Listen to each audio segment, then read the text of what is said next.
Sou formado em comunicação social, em radialismo, então sou apaixonado pelo rádio. Peguei muita briga quando o pessoal dizia que o rádio ia acabar. E aí precisou do podcast para acabar com esse discurso que o rádio vai acabar, né? É verdade. O rádio conseguiu ter essa convergência de fazer hoje virar uma grande referência. Você tem grandes canais que viraram grandes plataformas de comunicação. Por exemplo, o Flow virou pauta na imprensa recentemente. O podcast, todos os candidatos a presidente estão fazendo presente nesses podcasts. Então, é uma crescente muito forte do podcast de hoje.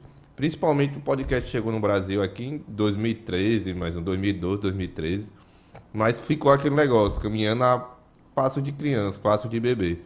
E aí precisou a Globo, na pandemia. A pandemia evoluiu o cenário digital em 20 anos. E eu acho que pode ter sido mais, porque muita coisa evoluiu.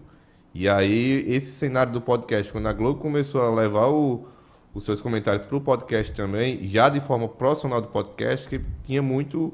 Apenas levava o áudio do jornal e dizia que era um podcast. A Globo não, começou a colocar os comentários, tinha a propaganda, podcast no Globoplay.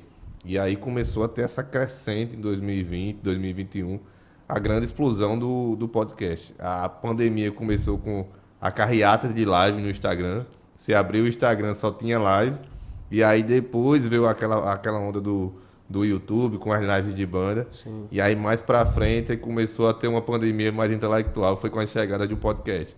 E aí a gente começa... O podcast, você diz, com vídeo, né? Isso. Porque o podcast só com áudio, esse daí já é desde o tempo do iPod, né? Isso, o podcast só com áudio é desde 2012.